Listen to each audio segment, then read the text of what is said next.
ഡൽഹിയിൽ ചെങ്കോട്ടയ്ക്ക് സമീപം ഭീകരാക്രമണം നടത്തിയ സംഘം രാജ്യത്ത് സ്ഫോടന പരമ്പരയ്ക്ക് പദ്ധതിയിട്ടിരുന്നതായി വിവരം. ബാബറി മസ്ജിദ് പൊളിച്ചതിന്റെ വാർഷികമായ ഡിസംബർ 6-ന് വൻ സ്ഫോടനത്തിനാണ് സംഘം പദ്ധതിയിട്ടത്. ഡൽഹിയിലെ 6 തന്ത്രപ്രധാന ഇടങ്ങൾ ലക്ഷ്യം വെച്ച് തുടർ സ്ഫോടനത്തിനായിരുന്നു പദ്ധതി. ഈ വിവരത്തിന്റെ അടിസ്ഥാനത്തിലാണ് കേന്ദ്രമന്ത്രിസഭ ഭീകര നീക്കം എന്ന നിഗമനത്തിലെത്തിയത്. റിപ്പബ്ലിക് ദിനാഘോഷങ്ങൾക്കിടയിലോ ദീപാവലിക്കോ ആക്രമണം നടത്താനും ഉമർ നബിയും കൂട്ടാളികളും പദ്ധതിയിട്ടിരുന്നതായും അന്വേഷണ സംഘം കണ്ടെത്തിയിട്ടുണ്ട്. 6 ഡോക്ടർമാരാണ് ഇതുവരെ പിടിയിലായത്. 2 പേർക്ക് കൂടി പങ്കുണ്ടെന്ന നിഗമനത്തിലാണ് അന്വേഷണ സംഘം. അറസ്റ്റിലായ ലക്നൌ സ്വദേശി ഡോക്ടർ ഷഹീന് ജെയ്ഷെ തലവൻ മസൂദ് അസറിന്റെ അനന്തരവന്റെ ഭാര്യ ആരിഫ ബീവിയുമായി ബന്ധമുണ്ടെന്ന വിവരമാണ് പുറത്തുവന്നിരിക്കുന്നത്. ആരിഫ ബീബിയുമായി ഡോക്ടർ ഷഹീൻ നിരന്തര സമ്പർക്കത്തിലായിരുന്നു എന്നാണ് ഏജൻസികൾ കണ്ടെത്തിയിരിക്കുന്നത്. ജെയ്ഷെ മുഹമ്മദിന്റെ പങ്കും പാകിസ്ഥാന് ഭീകരാക്രമണത്തിലുള്ള പങ്കുമാണ് ഇതിലൂടെ വെളിവാകുന്നത്. ഭീകരാക്രമണമെന്ന സ്ഥിരീകരണം വൈകിയതിലും സുരക്ഷാ വീഴ്ച ഉയർത്തിക്കാട്ടിയും കേന്ദ്രത്തിനെതിരെ ആക്രമണം കടുപ്പിച്ചിരിക്കുകയാണ് കോൺഗ്രസ്.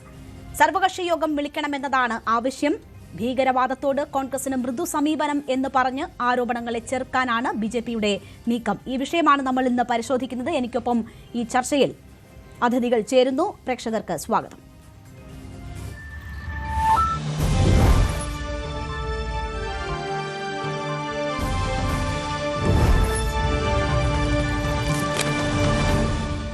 ചർച്ചയിൽ ശ്രീ ശ്യാം രാജ് ബിജെപി പ്രതിനിധി, ശ്രീ റോണി കെ ബേബി കോൺഗ്രസ് പ്രതിനിധി, ശ്രീ രഘുനാഥ് നായർ റിട്ടയർഡ് IAF ഉദ്യോഗസ്ഥൻ, ശ്രീ MS വേണുഗോപാൽ നിരീക്ഷകൻ എന്നിവരാണ് പങ്കെടുക്കുന്നത്. ആദ്യം ശ്രീ MS വേണുഗോപാൽ, വലിയ സ്ഫോടനങ്ങൾക്ക് ഈ ഭീകര സംഘം പദ്ധതിയിട്ടിരുന്നു എന്നതിന്റെ ഞെട്ടിപ്പിക്കുന്ന വിവരങ്ങളാണ് ഇപ്പോൾ NIA അന്വേഷണം ഏറ്റെടുത്ത് സ്പെഷ്യൽ ഇൻവെസ്റ്റിഗേഷൻ ടീം രൂപീകരിച്ച് നടത്തുന്ന വിവരശേഖരണത്തിൽ വെളിവാകുന്നത്. ഇതൊരു ഭീകരാക്രമണം എന്ന സ്ഥിരീകരണം കേന്ദ്രത്തിന്റെ ഭാഗത്തു നിന്നും ഉണ്ടായിട്ടുണ്ട്. 2 തരത്തിൽ നമുക്ക് ഈ സാഹചര്യങ്ങളെ കാണാം. ഒന്ന്, ഉണ്ടാകാൻ സാധ്യതയുണ്ടായിരുന്ന തുടർ സ്ഫോടനങ്ങൾ നമുക്ക് ഒഴിവാക്കാൻ കഴിഞ്ഞു എന്ന രീതിയിൽ ഇതിനെ നോക്കിക്കാണാം. അല്ലെങ്കിൽ തന്ത്രപ്രധാനമായ ഡൽഹിയിൽ ഈ സ്ഫോടനം ഒഴിവാക്കാൻ കഴിഞ്ഞില്ല എന്ന സുരക്ഷാ വീഴ്ചയായും ഇതിനെ വിലയിരുത്താൻ കഴിയും. താങ്കൾ എങ്ങനെയാണ് ഈ വിഷയത്തെ സമീപിക്കുന്നത്? തീർച്ചയായിട്ടും ഇത് വലിയൊരു പ്ലോട്ട് പ്ലാൻ ചെയ്തിരുന്നതിന്റെ 2ാം ഘട്ടമാണെന്ന് വേണമെങ്കിൽ പറയാം. പാകിസ്ഥാൻ പട്ടാള മേധാവി അസീം മുനീറിന്റെ 2 നേഷൻ തിയറിയുടെ ഭാഗമായിട്ടായിരുന്നു ആദ്യത്തെ പുൽവാമ അറ്റാക്ക് നമ്മൾ കണ്ടത്. അതിനുശേഷം ഇതാ ഇപ്പോൾ ഉണ്ടായിരിക്കുന്ന ഈ ആക്രമണവും ഏതാണ്ട് അതേ മോഡലിൽ തന്നെയാണ് എന്ന് നമ്മുടെ സെക്യൂരിറ്റി ഏജൻസികൾക്ക് വിദഗ്ധമായ അന്വേഷണത്തിലൂടെ തെളിയിക്കാൻ കഴിഞ്ഞിട്ടുണ്ട്. ഏതാണ്ട് 32 സ്ഥലങ്ങളിൽ 32 പഴയ കാറുകൾ ഉപയോഗിച്ച് വലിയ സ്ഫോടനങ്ങളാണ് പ്ലാൻ ചെയ്തിരുന്നത്. ആ സ്ഫോടനങ്ങൾ എന്ന് പറയുന്നത് അയോധ്യ, അതുപോലെ തന്നെ വാരണാസി എന്നീ സ്ഥലങ്ങൾ കൂടി ഉൾപ്പെട്ടതാണ് എന്നുള്ളതാണ്. ഒരു വർഗീയ കലാപം പോലും ഇതിന്റെ പേരിൽ ഇന്ത്യ ഉടനീളം ഉണ്ടാക്കാനുള്ള ഒരു ശ്രമം ഉണ്ടായിരുന്നു എന്ന് സംശയിക്കേണ്ടതായി വരുന്നത്. അതുപോലെ തന്നെ ഹിന്ദു ആഘോഷ ദിനങ്ങളായ ദീപാവലി തുടങ്ങിയ ദിവസങ്ങളിലും ഇത് പ്ലാൻ ചെയ്തിരുന്നു. ഡിസംബർ 6-ന് കർസേവ ദിനം ആചരിക്കുന്ന സന്ദർഭത്തിലും ഇത്തരം ബ്ലാസ്റ്റുകൾ പ്ലാൻ ചെയ്തിരുന്നു എന്നുള്ളതാണ് തെളിഞ്ഞു വരുന്നത്. ഇതെല്ലാം ചൂണ്ടിക്കാട്ടുന്നത് ഇന്ത്യയിൽ 1993 നവംബറിൽ മുംബൈയിൽ നടന്നതിന് സമാനമായ ഒരു ആക്രമണം ഡൽഹിയിൽ റിപ്പീറ്റ് ചെയ്യാനാണ് പ്ലാൻ ചെയ്തിരുന്നത് എന്നുകൂടി വെളിവാകുകയാണ്. അതായത് നമ്മുടെ മുംബൈ ഗേറ്റ്വേയുടെ ഭാഗത്തായിരുന്നെങ്കിൽ ഇപ്പോൾ ഡൽഹിയിലെ ഇന്ത്യ ഗേറ്റിന്റെ ഭാഗത്തേക്ക് അത് മാറിയിരിക്കുന്നു. അപ്പോൾ മുംബൈ ആക്രമണത്തിന് ശേഷം വേറൊരു വലിയ ഡൽഹി ആക്രമണം, അതിനെ തുടർന്ന് ഏതാണ്ട് 32 വലിയ ആക്രമണങ്ങൾ, ആയിരക്കണക്കിന് മരണം, ഇതൊക്കെയാണ് പ്ലാൻ ചെയ്തിരുന്നത് എന്നുള്ളത് നമുക്കിപ്പോൾ അന്വേഷണ ഏജൻസികൾ കണ്ടെത്തി കഴിഞ്ഞിരിക്കുകയാണ്. ഇത് സൂചിപ്പിക്കുന്നത് ഇന്ത്യയെ തകർക്കാനുള്ള വലിയൊരു പ്ലാൻ ഉണ്ടായിരുന്നു. അതിന് ഒരു വൈറ്റ് കോളർ ടീമിനെയാണ് നമ്മൾ ഒരിക്കലും പ്രതീക്ഷിക്കില്ല. നമ്മളെ ജീവൻ രക്ഷിക്കാനായിട്ട് നാം നിയോഗിച്ച സർക്കാരിന്റെ പണം കൊടുത്ത് സർക്കാരിന്റെ പണത്തിൽ പഠിച്ച് ഡോക്ടർമാരായവർ നമ്മുടെ ജീവൻ തകർക്കാനായിട്ട് ഇങ്ങനെ നിൽക്കുമെന്ന്. ഏതാണ്ട് 8 ഡോക്ടർമാരുടെ 2 സംഘങ്ങളായി തിരിഞ്ഞുകൊണ്ട് 6 ഫേസ് ആയിട്ടാണ് ഈ അറ്റാക്ക് നടത്താൻ പ്ലാൻ ചെയ്തിരുന്നത് എന്നാണ് ഇപ്പോൾ ഡൽഹിയിലെ സെക്യൂരിറ്റി ഏജൻസികൾക്ക് NIA-ക്കൊക്കെ മനസ്സിലായിട്ടുള്ളത്. ഇതിൽ പാകിസ്ഥാൻ മാത്രമല്ല തുർക്കിയുടെയും ബന്ധം പലതും സംശയിക്കാനുള്ള കാരണങ്ങൾ ഈ ഡോക്ടർമാരുമായുള്ള പല ഇടപാടുകളും ബന്ധങ്ങളും സൂചിപ്പിക്കുന്നതായിട്ട് കാണുന്നു. 20 ലക്ഷം രൂപ അവരിൽ നിന്ന് കണ്ടെടുത്തത് പഴയ കാറുകൾ, ഈ മോഡലിലുള്ള പഴയ കാറുകൾ വാങ്ങിച്ചുകൊണ്ട് ഇത്തരം ഭീകരമായ സ്ഫോടനങ്ങൾ ഇന്ത്യയുടെ വിവിധ ഭാഗങ്ങളിൽ നടത്തുക എന്നുള്ളതായിരുന്നു എന്നും മനസ്സിലാക്കുന്നു.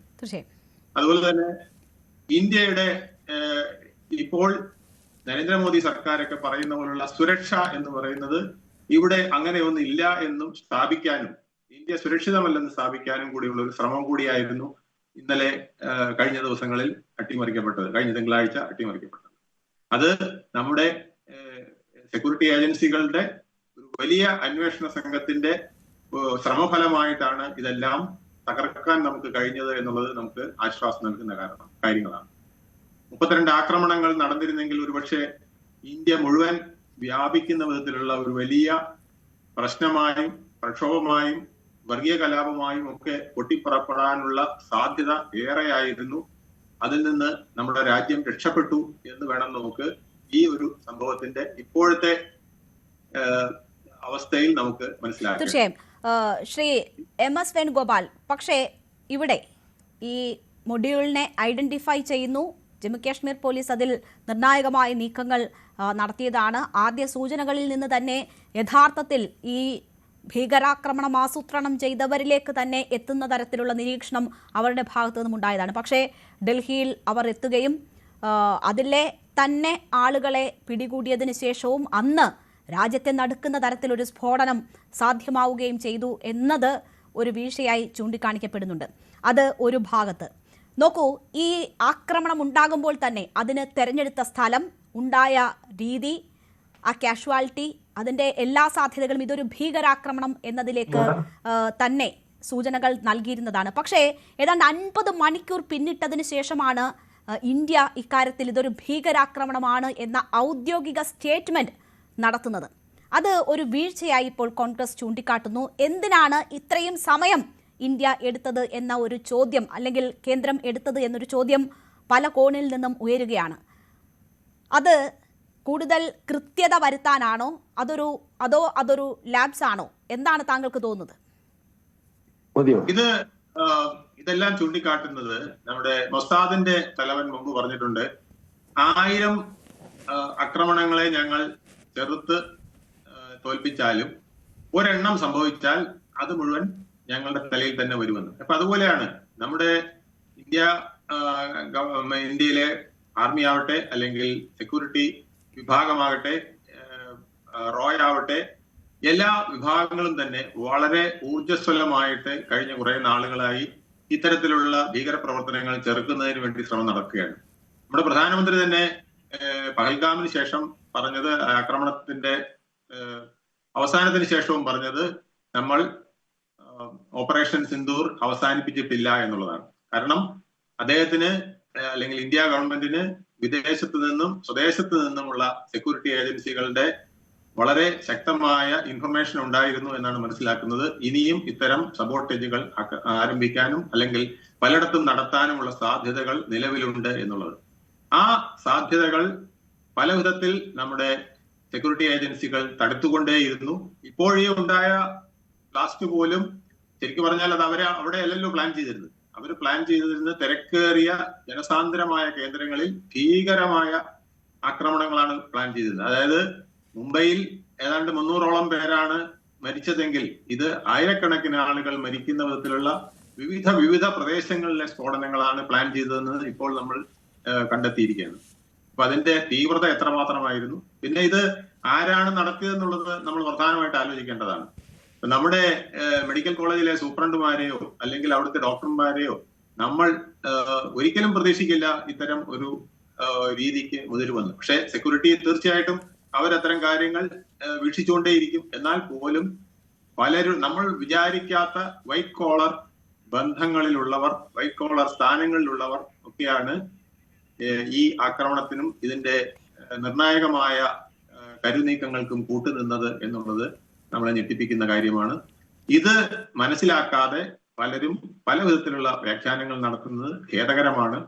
ഇതിന് വേറൊന്നും നിർവചിക്കാൻ കഴിയാത്തത് കൊണ്ടായിരിക്കും. ഇല്ലെങ്കിൽ എനിക്ക് തോന്നുന്നത് ചിലപ്പം കേരളത്തിൽ തദ്ദേശ സ്വയംഭരണ സ്ഥാപന തെരഞ്ഞെടുപ്പ് നടക്കുന്നത് കൊണ്ടാണ് ഇത് സൃഷ്ടിച്ചതെന്ന് വരെ പറയാൻ നമ്മുടെ നാട്ടിലെ ആളുകളുണ്ട്.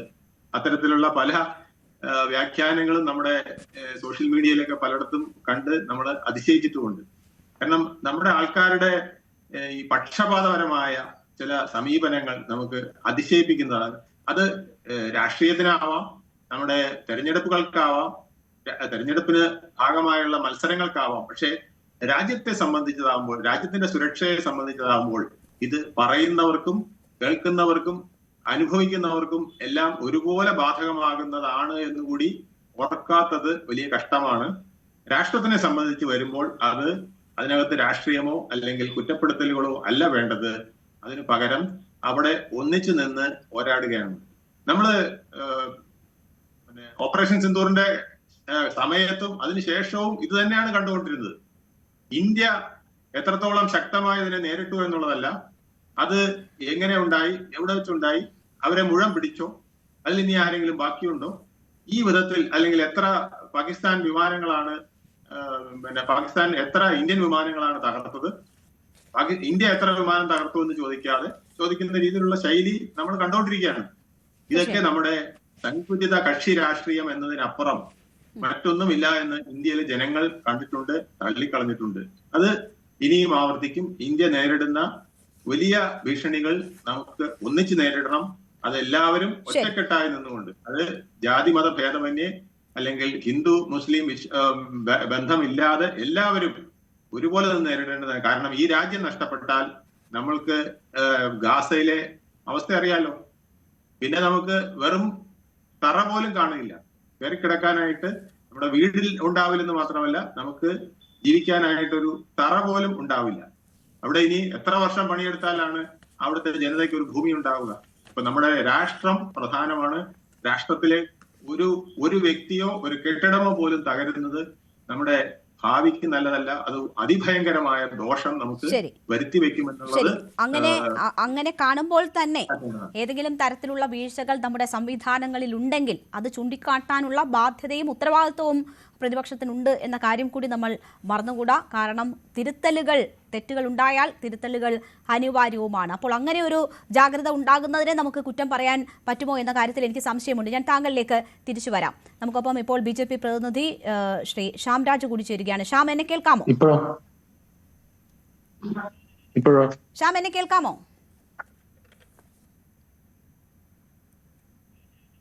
ശ്യാംരാജ്, എന്നെ കേൾക്കാമോ?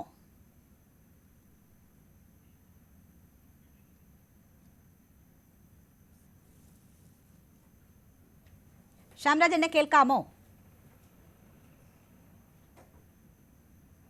ശരി, എന്തോ സാങ്കേതിക പ്രശ്നമുണ്ട് എന്നതാണ് മനസ്സിലാകുന്നത്. ഓക്കെ ശ്യാം, ഇപ്പോൾ നോക്കൂ, ഈ ഡൽഹി സ്ഫോടനവുമായി ബന്ധപ്പെട്ടുള്ള കൂടുതൽ വിവരങ്ങൾ അന്വേഷണ ഏജൻസികൾ അന്വേഷണം നടത്തി കണ്ടെത്തുന്ന വിവരങ്ങൾ പുറത്തു വരുമ്പോൾ വലിയ തുടർ സ്ഫോടനങ്ങൾക്ക് ഇവർ പദ്ധതിയിട്ടിരുന്നു എന്ന വിവരമാണ് വരുന്നത്. അതിന് ഡിസംബർ 6 ബാബറി മസ്ജിദ് ഡെമോളിഷന്റെ ദിവസം തന്നെ തെരഞ്ഞെടുത്തു എന്ന വിവരങ്ങൾ വരുമ്പോൾ അത് വർഗീയമായി കൂടി രാജ്യത്ത് പ്രശ്നങ്ങൾ സൃഷ്ടിക്കാനുള്ള വലിയ അജണ്ടയുടെ ഭാഗമാണ് എന്ന് മനസ്സിലാക്കണം. എന്താണ് പഹൽഗാമിൽ ഉണ്ടായതെന്ന് നമ്മൾ കണ്ടതാണ്. അവിടെ മതം ചോദിച്ചുകൊണ്ട് ഭീകരർ മനുഷ്യരെ കൊന്നൊടുക്കുന്നത് കണ്ടതാണ്. അപ്പോൾ അതേപോലെയുള്ള സമീപനം ഈ ആസൂത്രണത്തിന് പിന്നിലും ഉണ്ട് എന്ന് വേണം നമ്മൾ മനസ്സിലാക്കാൻ. അപ്പോൾ ആ രീതിയിൽ രാജ്യത്ത് വർഗീയ പ്രശ്നങ്ങൾ ഉണ്ടാക്കാനുള്ള അതിഗൂഢമായ പദ്ധതി കൂടി ഉൾച്ചേർന്ന ഭീകരാക്രമണമാണ് നമ്മുടെ രാജ്യത്ത് നടന്നിരിക്കുന്നത് എന്ന് ബോധ്യം വരുന്നു. അപ്പോൾ ഇത് കൂടുതൽ ജാഗ്രത വേണ്ടുന്ന സമയമാണോ? ഭീകരവാദികൾ കൂടുതൽ ശക്തമായി നമ്മുടെ രാഷ്ട്രത്തെ നേരിടുന്നു എന്നതിൻ്റെ സൂചനയാണോ? കൂടുതൽ കരുതൽ വേണം, കൂടുതൽ ആക്രമണങ്ങൾക്കും പദ്ധതികൾക്കും ഇന്ത്യൻ മണ്ണ് ഉപയോഗിക്കാനുള്ള ശ്രമങ്ങൾ നടക്കുന്നു എന്നതിൻ്റെ സൂചനയാണോ?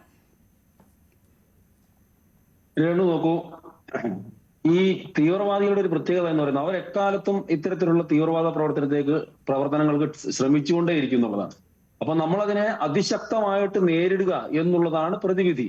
അത് ഇന്നലെ നമ്മൾ നേരിട്ടിട്ടുണ്ട്, ഇന്ന് നമ്മൾ നേരിട്ടിട്ടുണ്ട്, നാളെയും നേരിടേണ്ടി വരിക തന്നെ ചെയ്യും. ഇത് ഏതെങ്കിലും ഒരു നിമിഷം ഇവരെ നമുക്ക് പൂർണ്ണമായിട്ട് ഇല്ലാതാകും എന്ന് ഞാൻ വിശ്വസിക്കുന്നില്ല. കാരണം പല രൂപത്തിലും പല വേഷത്തിലും പണ്ടൊക്കെ നമ്മൾ പലപ്പോഴും പറയുന്നത് തീവ്രവാദത്തിന്റെ പ്രധാനപ്പെട്ടിട്ടുള്ള ഒരു കാരണം വിദ്യാഭ്യാസമില്ലായ്മയും ദാരിദ്ര്യവും ഒക്കെയാണെന്ന്. ഇപ്പൊ നോക്കൂ, ഇപ്പൊ വന്നിട്ടുള്ള ഈ വൈറ്റ് കോളർ ടെററിസ്റ്റ് എന്നൊക്കെ പറയുന്ന ഒരു രീതി, അവര് സമൂഹത്തിൽ ഉന്നതമായിട്ടുള്ള സ്ഥാനങ്ങൾ വഹിക്കുന്ന ആളുകളാണ്, അല്ലെങ്കിൽ ഏറ്റവും കൂടുതൽ സമൂഹത്തിൽ സ്വാധീനം ഉണ്ടാക്കുന്ന ആളുകളാണ്. അപ്പൊ അവരാണ്. അപ്പോൾ ഓരോ തവണയും ഓരോ രീതിയിൽ പുതിയ വേഷത്തിലും ഭാവത്തിലും ഇവർ വന്നുകൊണ്ടേയിരിക്കലാണ്. അപ്പോൾ ഏതൊരു കാലഘട്ടത്തിൽ ഏത് രീതിയിലും വന്നാലും അതിനെയെല്ലാം തച്ചു തകർക്കുക എന്നുള്ളതാണ് ഒരു രാജ്യം എന്നുള്ള രീതിയിലും ഒരു സമൂഹം എന്നുള്ള രീതിയിലും നമ്മൾ ചെയ്യേണ്ടത്. നോക്കൂ, ഇവിടെ ഓപ്പറേഷൻ സിന്ദൂറിന് ശേഷം 22 അറ്റംപ്റ്റുകൾ ഉണ്ടായി നമ്മുടെ രാജ്യത്ത്. 22 അറ്റംപ്റ്റുകൾ തീവ്രവാദ, ഒന്നെങ്കിൽ ബോംബ് ബ്ലാസ്റ്റിനോ അതല്ലെങ്കിൽ തീവ്രവാദത്തിന്റെ ISIS അടക്കമുള്ള മൊഡ്യൂളുകളുടെ പ്രവർത്തനം ശക്തമാക്കുന്നതിന് വേണ്ടിയിട്ടുള്ള 22 അറ്റംപ്റ്റുകളാണ് നമ്മുടെ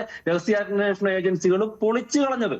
ഇപ്പോൾ ഡൽഹിയിൽ നടന്ന ബ്ലാസ്റ്റ് പോലും അവിടെ അത് നടക്കാൻ പാടില്ലാത്തതാണ്. അത് പറയുമ്പോൾ തന്നെ അതിനുമപ്പുറം ആയിരക്കണക്കിന് ആളുകളെ കൊലപ്പെടുത്താൻ വേണ്ടിയിട്ട് അവർ നടത്തിയ ഒരു പ്ലാനിനെ, ഒരു പദ്ധതിയെ നമ്മുടെ കേന്ദ്ര അന്വേഷണ ഏജൻസികൾ തച്ചു തകർക്കുകയായിരുന്നു. അപ്പോൾ തീർച്ചയായിട്ടും ഇത്തരത്തിലുള്ള പ്രവർത്തനങ്ങൾ ഇനിയും ഉണ്ടാവുക തന്നെ ചെയ്യണം എന്നാണ് എനിക്ക് തോന്നുന്നത്. അതിനകത്ത് എനിക്ക് ഒരുപക്ഷെ നമ്മളാരും ചർച്ച ചെയ്യാത്ത ഒരു പോയിന്റും കൂടെ പറയണം എന്ന് തോന്നുന്നു. കാരണം നോക്കൂ, ഈ ഓപ്പറേഷൻ സിന്ദൂറിന്റെ പ്രത്യേകത എന്ന് പറയുന്നത് നമ്മൾ രാജ്യത്തിന്റെ അതിർത്തിക്ക് പുറത്തു നിന്നുള്ള തീവ്രവാദികളെ, ഭീകരവാദികളെ നമ്മൾ തച്ചു തകർക്കുകയായിരുന്നു. അവരുടെ ഈ ട്രെയിനിങ് സെന്ററുകളടക്കം നമ്മൾ നാമാവശേഷമാക്കി കളഞ്ഞു. ഒരുപക്ഷെ അടുത്ത കാലത്തെങ്ങും അവരുടെ എയർബേസുകളൊക്കെ ഉയർത്തെഴുന്നേറ്റ് വരാത്ത രീതിയിൽ നമ്മളതിനെ നാമാവശേഷമാക്കി കളഞ്ഞു. അതിന് നമുക്ക് സാധിക്കും. കാരണം അത് അതിർത്തിക്കപ്പുറത്തൊക്കെയാണ് നമ്മളെപ്പോഴും പ്രതീക്ഷിച്ച് നിൽക്കുന്നതാണ്.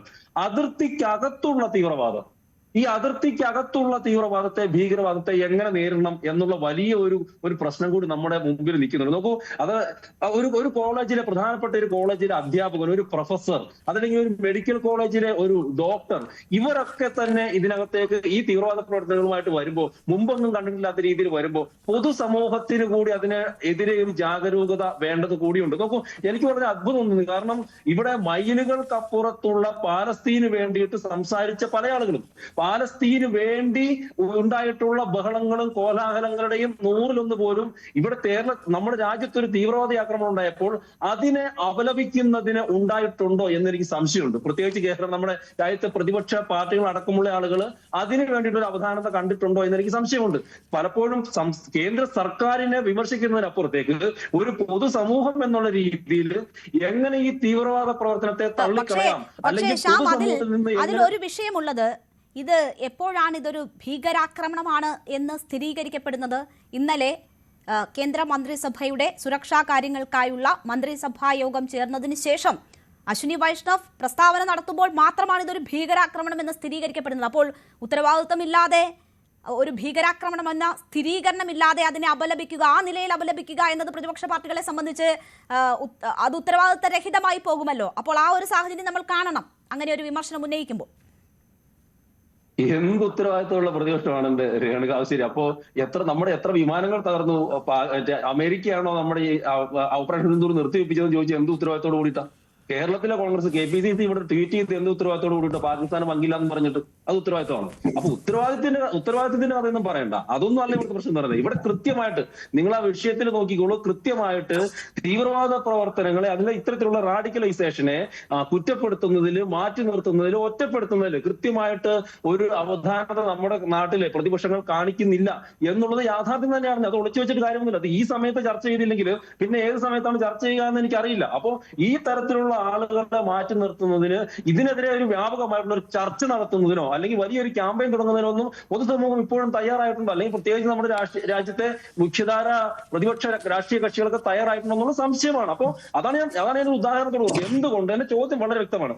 എന്തുകൊണ്ട് പാലസ്തീൻ ഐക്യദാർഢ്യം നടത്തിയ ആളുകള് നമ്മുടെ നാട്ടില്, അല്ലെങ്കിൽ അവർക്ക് വേണ്ടിയിട്ട് കണ്ണീരൊഴുക്കി ഞാൻ പറയുന്നില്ല, കണ്ണീരൊഴുക്കിയ ആളുകള് എന്തുകൊണ്ട് നമ്മുടെ സ്വന്തം നാട്ടില്, അത് ഓപ്പറേഷൻ സിന്ദൂറിന്റെ കാര്യത്തിൽ പഹൽഗാം ആക്രമണത്തിൽ നടന്നു കേട്ടോ. പഹൽഗാം ആക്രമണം നടന്ന സമയത്ത് കേരളത്തിലടക്കം ഏതെങ്കിലും ഒരു സാംസ്കാരിക നായകരോ സിനിമാ പ്രവർത്തകരോ ഏതെങ്കിലും രാഷ്ട്രീയ പാർട്ടിയുടെയോ സന്നദ്ധ സംഘടനയുടെ ആളുകളൊന്നും പഹൽഗാം ആക്രമണത്തിൽ മരിച്ച നമ്മുടെ ആളുകൾക്ക് വേണ്ടിയിട്ട് മെഴുകുതിരി കത്തിച്ചിരുന്നില്ല, കണ്ണീരൊഴിക്കുന്നില്ല. പകരം പാലസ്തീനു വേണ്ടി ഒഴിക്കോട്ടെ, അത് ഞങ്ങൾക്കെതിരൊന്നുമില്ല. പാലസ്തീന് വേണ്ടിയിട്ടല്ല, സുഡാന് വേണ്ടിയിട്ടല്ല, ലോകത്തിലെ ഏത് നാട്ടിലെ മനുഷ്യന് വേണ്ടിയിട്ടും കഷ്ടവും ദുരിതം അനുഭവിക്കുന്ന ഏതൊരു നാട്ടിലെ മനുഷ്യന് വേണ്ടിയിട്ടും നമ്മുടെ ആളുകൾ എത്ര വേണമെങ്കിലും സംസാരിച്ചു കൊള്ളട്ടെ. പക്ഷെ നമ്മുടെ നാടിനകത്തേക്ക് വരുമ്പോൾ തീവ്രവാദ പ്രവർത്തനങ്ങളെ, ഇത്തരത്തിലുള്ള വിധ്വംസക ശക്തികളെ തെറ്റു പറയുന്നതിന്, അവർക്കെതിരെ സംസാരിക്കുന്നതിന് പ്രതിപക്ഷ സംഘടന പാർട്ടികൾക്ക് ഒരു വിമ്മിഷ്ടമുണ്ട് എന്നുള്ളത് യാഥാർത്ഥ്യം തന്നെയാണ്.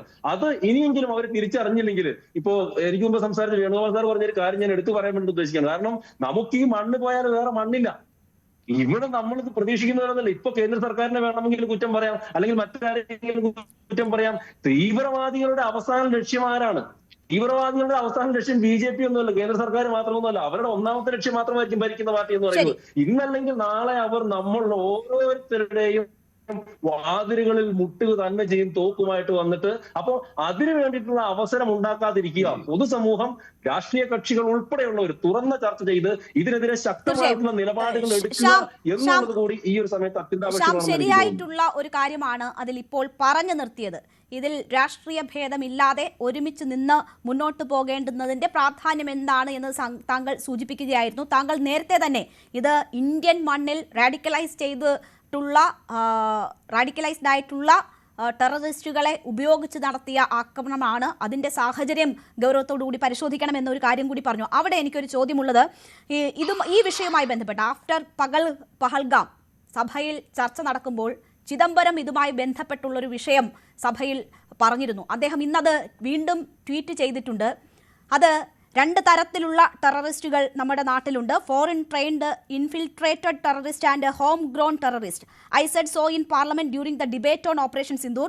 I was mocked and trolled for the reference to home grown terrorist എന്നാണ് ചിദംബരം സൂചിപ്പിച്ചത്. കാരണം ഇങ്ങനെ രണ്ട് തരത്തിലുള്ള ടെററിസ്റ്റ് ഉണ്ടെന്നും ഇങ്ങനെയുള്ള ആക്രമണങ്ങളുടെ സാഹചര്യവും സാധ്യതകളും അതുമായി ബന്ധപ്പെട്ട ഒരു ചർച്ച പാർലമെന്റിൽ നടക്കുമ്പോൾ ചൂണ്ടിക്കാണിക്കപ്പെട്ടതിന്റെ പേരിൽ ട്രോൾ ചെയ്യപ്പെട്ടു താൻ എന്നതാണ് ചിദംബരം പറയുന്നത്. ഈ അഭിപ്രായം ഇപ്പോൾ പറഞ്ഞതിന് BJP ചിദംബരത്തെ ആക്രമിക്കുന്ന നില കൂടി നമ്മൾ കാണുകയാണ്. BJP സ്പോക്സ് പേഴ്സൺ പ്രദീപ് ഭട്ടാരിയ ഒക്കെ പറയുന്നത്, എന്തിനാണ് ഭീകരവാദികൾക്ക് വേണ്ടി കോൺഗ്രസ് നേതാക്കൾ സംസാരിക്കുന്നത് എന്നത് ചോദിച്ച് ചിദംബരത്തെ ആക്രമിക്കാൻ ശ്രമിക്കുകയാണ്. താങ്കൾ പറഞ്ഞത് ശരിയായ നിലയാണ്. കാരണം ഇതിൽ ഇത്തരം ചർച്ചകൾ നടക്കണം, ഏത് തരത്തിലുള്ള ഭീകരവാദത്തെ നേരിടണം. അപ്പോൾ അങ്ങനെ അഭിപ്രായം രേഖപ്പെടുത്തുന്നവരെ, അത് പറയുന്നവരെ ഈ രീതിയിലാണോ കൈകാര്യം ചെയ്യേണ്ടത് എന്നൊരു ചോദ്യം കൂടി അവിടെ ഉയരുന്നില്ലേ ശ്യാം? ചിദംബരം എന്താ പറഞ്ഞത്? ഞാൻ ഇത്രയും നേരം പറഞ്ഞത് താങ്കൾ കേട്ടില്ലേ? അല്ല, എനിക്ക് ഇൻട്രപ്ഷൻ ഉണ്ടായി. ചിദംബരം പറഞ്ഞത് ടെററിസ്റ്റുകളെ രണ്ട് തരത്തിലുണ്ട്, അത് രണ്ടായി കാണണം. Foreign trade, infiltrated terrorist and home grown terrorist എന്ന രണ്ട് വിഭാഗങ്ങളുണ്ട്. അങ്ങനെ കാണണം, അങ്ങനെ സമീപിക്കണം എന്നത് പാർലമെന്റിൽ ഓപ്പറേഷൻ സിന്ദൂറുമായി ബന്ധപ്പെട്ടുള്ള ചർച്ച നടക്കുമ്പോൾ പറഞ്ഞതിന്റെ പേരിൽ തനിക്ക് നേരിടേണ്ടി വന്ന ബുദ്ധിമുട്ട് എന്താണ് എന്നതാണ് ചിദംബരം ഇന്ന് ട്വീറ്റ് ചെയ്തത്. അതിന്റെ പേരിലും ഇപ്പോൾ BJP നേതാക്കൾ ചിദംബരത്തെ ആക്രമിക്കുകയാണ്, ഭീകരവാദികളുടെ പക്ഷക്കാരനാക്കി ആക്രമിക്കുന്നതാണ് കാണുന്നത്. താങ്കൾ പറഞ്ഞ നിലപാടാണെങ്കിൽ അത് ഇതിനോട് യോജിക്കുന്നതല്ല. അല്ല, അതെന്താണ് ചിദംബരം പറഞ്ഞത് ഞാൻ കേട്ടിട്ടില്ല. അന്ന് പറഞ്ഞ നിങ്ങൾ ഈ പറഞ്ഞ കാര്യം ഞാൻ കണ്ടിട്ടില്ല. അത് കേട്ടെങ്കിൽ മാത്രമേ എനിക്ക് ഉത്തരം പറയാൻ വേണ്ടി പറ്റത്തുള്ളൂ. നിങ്ങളുടെ ചോദ്യത്തിന് എവിടെയോ ഒരു അവ്യക്തതയും എന്തൊക്കെയോ കൂട്ടിച്ചേർക്കാനും ഉള്ളതുപോലെ എനിക്ക് തോന്നുന്നു. ചിദംബരം പറഞ്ഞ ഒരു കാര്യം ഞാൻ പറയാം. എന്തായാലും 2008 നമ്മുടെ മുംബൈ ടെറർ അറ്റാക്ക് നടക്കുമ്പോ അതില് തിരിച്ചടിക്കേണ്ട എന്ന് അമേരിക്കയുടെ ഒരു നിർദ്ദേശം ഉണ്ടായിരുന്നു എന്ന് പറഞ്ഞത് ചിദംബരം തന്നെയാണ്. അപ്പൊ അങ്ങനെ ഒരു കാര്യം അവിടെ കിടപ്പുണ്ട്. അപ്പൊ ഇതിനകത്ത് ഞാൻ സൂചിപ്പിച്ച ഇത്ര മാത്രമാണ്, എന്റെ ടോട്ടൽ പോയിന്റ് ഇത്ര മാത്രമാണ്. എന്തുകൊണ്ടാണ് നമ്മുടെ നാട്ടിലെ പ്രതിപക്ഷ രാഷ്ട്രീയ കക്ഷികൾ എന്തുകൊണ്ടാണ് ഈ തീവ്രവാദ പ്രവർത്തനങ്ങളിൽ അല്ലെങ്കിൽ ഇത്തരത്തിലുള്ള വിധ്വംസക പ്രവർത്തനം ഉണ്ടാകുമ്പോഴത്തേക്ക് അതിനെതിരെ കാര്യമാത്രമായിട്ടുള്ള പ്രതിഷേധങ്ങൾ രേഖപ്പെടുത്താത്തത്, അല്ലെങ്കിൽ കാര്യമാത്രമായിട്ടുള്ള ഇടപെടലുകൾ നടത്താത്തത് എന്നുള്ളതാണ് എന്റെ ചോദ്യം. അതല്ല കേവലമായിട്ട് വെറുതെ സർക്കാരിനെ കുറ്റപ്പെടുത്തുന്നതും ആദ്യം ഞാൻ സൂചിപ്പിച്ചതുപോലെയുള്ള എത്ര അഭിമാനങ്ങൾ പോയി എന്നൊക്കെ പറയുന്നതിനപ്പുറം അനാവശ്യമായിട്ടുള്ള വിവാദം എന്നതിനപ്പുറത്തേക്ക് എന്തുകൊണ്ട് ഇതിനകത്ത് കൃത്യമായിട്ടൊരു നിലപാട് അവരെടുക്കുന്നില്ല എന്നുള്ളതാണ് എന്റെ പ്രശ്നം. ശരി, കൃത്യമായ നിലപാട് പ്രതിപക്ഷത്തിനില്ല എന്നതാണ്. കൂടുതൽ സാങ്കേതിക പ്രശ്നങ്ങളുണ്ട് താങ്കൾക്ക് പൂർണ്ണമായും മനസ്സിലാക്കുന്നതെന്ന് എനിക്ക് തോന്നുന്നു. അതുകൊണ്ടാണ് ഞാൻ ഇടപെടാതിരുന്നതും. താങ്കളിലേക്ക് രണ്ടാം ഘട്ടത്തിൽ തിരിച്ചെത്താം. ശ്രീ റോണി കെ ബേബി, താങ്കൾക്ക് എന്നെ കേൾക്കാൻ കഴിയുമെന്നാണ് പ്രതീക്ഷിക്കുന്നത്. നോക്കൂ, ഇവിടെ ഉത്തരവാദിത്തരഹിതമായിട്ടുള്ള സമീപനം ഇതുമായി ബന്ധപ്പെട്ട് കോൺഗ്രസ് സ്വീകരിക്കുന്നു എന്നതാണ് പ്രധാനപ്പെട്ട ആരോപണം. ഈ ടെറർ അറ്റാക്ക് ഉണ്ടായി മണിക്കൂറുകൾക്കകം തന്നെ സുരക്ഷാ വീഴ്ച എന്ന വലിയ ആരോപണം കോൺഗ്രസ് ഉന്നയിക്കുകയും ഇത് സർക്കാരിന്റെ ഫെയിലിയർ ആണ് എന്ന് കോൺഗ്രസ് അധ്യക്ഷൻ ഉൾപ്പെടെ അഭിപ്രായപ്പെടുകയും ചെയ്ത സാഹചര്യമുണ്ട്. ആഭ്യന്തരമന്ത്രിയുടെ രാജിയാണ് കെ.സി. വേണുഗോപാൽ ഉൾപ്പെടെയുള്ള പ്രമുഖ നേതാക്കൾ ഉന്നയിക്കുന്നത്. രാജ്യം ഭീകരർ ലക്ഷ്യമിട്ട് ആ ആക്രമണം പേറി നമ്മുടെ 13 സാധാരണക്കാരായ മനുഷ്യർ മരിച്ചു കിടക്കുന്ന സമയത്ത് ആ അവസരത്തെ രാഷ്ട്രീയമായിട്ടുള്ള ഇത്തരം ഉപയോഗപ്പെടുത്തലുകൾക്ക് വേണ്ടി വിനിയോഗിക്കാൻ പാടുണ്ടോ എന്നതാണ് ചോദ്യം. നമ്മള് ഇന്നത്തെ ഈ ചർച്ചയിൽ തന്നെ വളരെ വ്യക്തമാണ്. ബി.ജെ.പിയുടെ ബഹുമാനപ്പെട്ട വക്താവ് ശ്യാംരാജ് അദ്ദേഹം ഈ തീവ്രവാദത്തെ വിമർശിക്കാനോ തീവ്രവാദി ആക്രമണങ്ങളെ വിമർശിക്കാനോ അല്ലെങ്കിൽ അതിനെ നേരിടാൻ വേണ്ടി രാജ്യം ഒറ്റക്കെട്ടായി നിൽക്കണമെന്ന് ആഹ്വാനം ചെയ്യുന്നതിന് പകരം അദ്ദേഹത്തിന്റെ വിമർശനങ്ങൾ മുഴുവൻ പ്രതിപക്ഷത്തിനെതിരെയാണ്. പ്രതിപക്ഷം ഇതിനെ അപലപിച്ചില്ല, പ്രതിപക്ഷം ഇതിനെ ശക്തമായി നേരിട്ടില്ല. ഇപ്പോൾ എനിക്ക് മനസ്സിലാകുന്നില്ല, അത് കഴിഞ്ഞ പഹൽഗാം ഭീകരവാദി ആക്രമണം ആയിക്കോട്ടെ, അല്ലെ ഇപ്പോൾ ഉണ്ടായിരിക്കുന്ന ഡൽഹിയിൽ നടന്നിരിക്കുന്ന ആക്രമണം ആയിക്കോട്ടെ, ഇതിലെല്ലാം ഇവരുടെ തോക്കുകൾ തിരിച്ചു വെക്കുന്നത് പ്രതിപക്ഷത്തിനെതിരെയാണ്. നമ്മളിപ്പോൾ ഈ ഡൽഹിയിലെ സംഭവം തന്നെ കണ്ടു. സ്വാഭാവികമായിട്ട് ഞാൻ പ്രതീക്ഷിച്ചത്, ഈ രാജ്യത്തുള്ള മുഴുവൻ ആളുകളും പ്രതീക്ഷിച്ചത്, ഡൽഹിയിൽ തീവ്രവാദി ആക്രമണം ഉണ്ടായതിനു ശേഷം പൊട്ടിത്തെറി അല്ലെങ്കിൽ ബോംബ് ഉണ്ടായതിനു ശേഷം പിറ്റേ ദിവസമായിരുന്നു ബീഹാറിലെ 2ാം ഘട്ട തെരഞ്ഞെടുപ്പ് പ്രചരണം. സ്വാഭാവികമായിട്ട് നമ്മൾ എല്ലാവരും പ്രതീക്ഷിച്ചു ഇന്ത്യയുടെ ബഹുമാനപ്പെട്ട പ്രധാനമന്ത്രിയോ ആഭ്യന്തരമന്ത്രിയോ പ്രതിരോധ മന്ത്രിയോ അല്ലെങ്കിൽ ഇതൊരു തീവ്രവാദി ആക്രമണമാണെന്നും അല്ലെ ഇതിന് പിന്നിൽ പാകിസ്ഥാനാണെന്നും അല്ലെ പാകിസ്ഥാന്റെ തീവ്രവാദ സംഘടനകളാണെന്നും അല്ലെങ്കിൽ മതം തീവ്രവാദത്തിന് വളം വെക്കുന്നു എന്നൊക്കെയുള്ള ഒരു ആരോപണം ഉന്നയിക്കുമെന്നായിരുന്നു നമ്മളൊക്കെ പ്രതീക്ഷിച്ചത്. പക്ഷെ ആ തെരഞ്ഞെടുപ്പ് ദിവസം, അത്രയും പ്രധാനപ്പെട്ട ഒരു തെരഞ്ഞെടുപ്പ് ദിവസമായിട്ട് പോലും ഇവരുടെ ഭാഗത്തു നിന്നും ഒരു പ്രതികരണവും, ആകപ്പാടെ വന്നത് ഒരു സംഭവം, ഇൻസിഡന്റ് എന്നുള്ള ഒരു നരേഷൻ മാത്രമാണ്. അതിനുശേഷം 48 മണിക്കൂർ കഴിഞ്ഞു. 48 മണിക്കൂറിന് ശേഷം ഇന്നലെ വൈകുന്നേരമാണ് ആദ്യമായി ഇതൊരു ടെററിസ്റ്റ് അറ്റാക്കാണ് എന്നുള്ളൊരു സ്റ്റേറ്റ്മെന്റ് ഇന്നലെ ഒരു 8 മണിക്ക് ശേഷം കേന്ദ്ര മന്ത്രിസഭ കൂടി. ഏകദേശം 48, 50, 54 മണിക്കൂർ കഴിഞ്ഞു. കേന്ദ്ര ഗവൺമെന്റിന്റെ ഭാഗത്തു നിന്ന് പോലും 54 മണിക്കൂറിന് ശേഷമാണ് ഇതൊരു ടെററിസ്റ്റ് അറ്റാക്ക് ആണ് എന്ന ഒരു ഒഫീഷ്യൽ സ്റ്റേറ്റ്മെന്റ് ഇന്നലെ വൈകുന്നേരമാണ് വന്നത്. എന്നൊരു കാര്യം വളരെ കൃത്യമായി ഞാൻ ഇവിടുത്തെ ബഹുമാനപ്പെട്ട ശ്യാംരാജ് ഉൾപ്പെടെയുള്ള ഈ ചർച്ചയിൽ പങ്കെടുക്കുന്ന ബഹുമാനപ്പെട്ട സുഹൃത്തുക്കളോട് ഞാൻ ചോദിക്കാൻ വേണ്ടി ഞാൻ ആഗ്രഹിക്കുന്നത്, ഈ 54 മണിക്കൂറിന് ഇടയിൽ എവിടെയെങ്കിലും കേന്ദ്ര സർക്കാരിനെ വിമർശിച്ചുകൊണ്ടുള്ള ഒരു പ്രസ്താവന ഇന്ത്യൻ നാഷണൽ കോൺഗ്രസിന്റെ ഭാഗത്തുണ്ടായോ? കേന്ദ്ര ഗവൺമെന്റിന്റെ ഒരു പ്രസ്താവന ഇന്നലെ വന്നതിന് ശേഷമാണ് ഇന്ന് ഇന്ത്യൻ നാഷണൽ കോൺഗ്രസ് അല്ലല്ല ശ്രീ റോണി കെ ബേബി, അതിനു മുൻപ് തന്നെ ഖർഗെ ഉൾപ്പെടെയുള്ളവർ ഇത് സർക്കാരിന്റെ ഫെയിലിയർ ആണ് എന്ന അഭിപ്രായം രേഖപ്പെടുത്തിയിട്ടുണ്ട്. സുരക്ഷാ വീഴ്ച ഉണ്ടായിട്ടുണ്ട് എന്ന ആരോപണം ഉണ്ടായിട്ടുണ്ട്. സിദ്ധാരാമയ്യ, കെ.സി. വേണുഗോപാൽ തുടങ്ങിയവർ ആഭ്യന്തരമന്ത്രി അമിത്ഷായുടെ രാജി ആവശ്യപ്പെട്ടിട്ടുണ്ട്. ഇന്നാണ് കോൺഗ്രസിന്റെ ഔദ്യോഗികമായിട്ടുള്ള ഇതുമായി ബന്ധപ്പെട്ടുള്ള പ്രസ്താവന ഇന്ന് വന്നിരിക്കുന്നത്. കോൺഗ്രസിന്റെ ഔദ്യോഗിക പ്രസ്താവന കോൺഗ്രസ് അധ്യക്ഷൻ ഖർഗെ പറയുന്നത് ഔദ്യോഗികമല്ല എന്നുണ്ടോ? പക്ഷെ ഇന്നലെ ഒന്നും ബഹുമാനപ്പെട്ട AICC പ്രസിഡന്റ് മല്ലികാർജ്ജുൻ ഖാർഗെയുടെ ഒരു പ്രസ്താവന എന്റെ ശ്രദ്ധയിൽ ഞാൻ കണ്ടിട്ടില്ല. ഞാനൊരു മാധ്യമങ്ങളിൽ ഞാൻ കണ്ടിട്ടില്ല. ഇപ്പോൾ ബഹുമാനപ്പെട്ട രേണു പറയുമ്പോഴാണ് ഞാനത് മനസ്സിലാക്കുന്നത്. പാർട്ടിയുടെ ഒഫീഷ്യൽ സ്റ്റേറ്റ്മെന്റ് ഇന്ന് പറഞ്ഞു അതിനകത്തൊരു സുരക്ഷാ വീഴ്ച. കാരണം അതിനകത്തൊരു സുരക്ഷാ വീഴ്ച ഉണ്ടായിരുന്നു നമ്മൾ ചൂണ്ടിക്കാട്ടുന്നത് എന്തുകൊണ്ടാണ്? കാരണം ഞാൻ പറഞ്ഞല്ലോ 50 മണിക്കൂർ കഴിഞ്ഞു കേന്ദ്ര ഗവൺമെന്റിന് പോലും ഇത് എങ്ങനെ ഒരു ഇൻസിഡന്റ് ആണ് എന്ന് ഐഡന്റിഫൈ ചെയ്യാനായിട്ട്. അപ്പോൾ ഇവിടെ കൃത്യമായിട്ടുള്ള ഇന്റലിജൻസ് സംവിധാനം ഉണ്ടെങ്കിൽ മനസ്സിലാക്കണം, ഇത് പെട്ടെന്നൊരു ദിവസം ഡൽഹിയിൽ ഉണ്ടായിട്ടുള്ള ഒരു സ്ഫോടനമല്ല. ഇതുമായി ബന്ധപ്പെട്ട സംഭവ വികാസങ്ങൾ ആരംഭിക്കുന്നത് ഒക്ടോബർ മാസം 27-ാം തീയതിയാണ്. ഒക്ടോബർ മാസം 27-ാം തീയതിയാണ് അവിടെ ശ്രീനഗറിൽ ജെയ്ഷെ മുഹമ്മദിനെ പിന്തുണയ്ക്കുന്ന പോസ്റ്ററുകൾ പ്രത്യക്ഷപ്പെട്ടത്. അതുമായി ബന്ധപ്പെട്ട അന്വേഷണം അത് നടത്തിയത് ജമ്മു ആൻഡ് കാശ്മീർ പോലീസാണ്. അതുമായി ബന്ധപ്പെട്ട അന്വേഷണത്തിലാണ് ഡോക്ടർ റാത്തർ എന്നയാളെ ഐഡന്റിഫൈ ചെയ്യുന്നു. അദ്ദേഹമാണ് പോസ്റ്ററുകൾ പതിച്ചത്. ആ അന്വേഷണമാണ് പിന്നീട് ഫരീദാബാദിലേക്ക് എത്തുന്നത്. നമ്മളൊരു കാര്യം മനസ്സിലാക്കണം, ഈ ഫരീദാബാദിൽ പോലും വന്ന അന്വേഷണം നടത്തുന്നത് കേന്ദ്ര അന്വേഷണ ഏജൻസികളല്ല, ജമ്മു ആൻഡ് കാശ്മീരിലെ പോലീസാണ് ഫരീദാബാദിൽ ഉൾപ്പെടെ വന്ന് അന്വേഷണം നടത്തുന്നത്. ആ ഫരീദാബാദിൽ നിന്നുള്ള ആളുകളെ പിടികൂടിയതിനു ശേഷം അവിടെ 4ഓളം ആളുകളെ പിടികൂടുകയുണ്ടായി.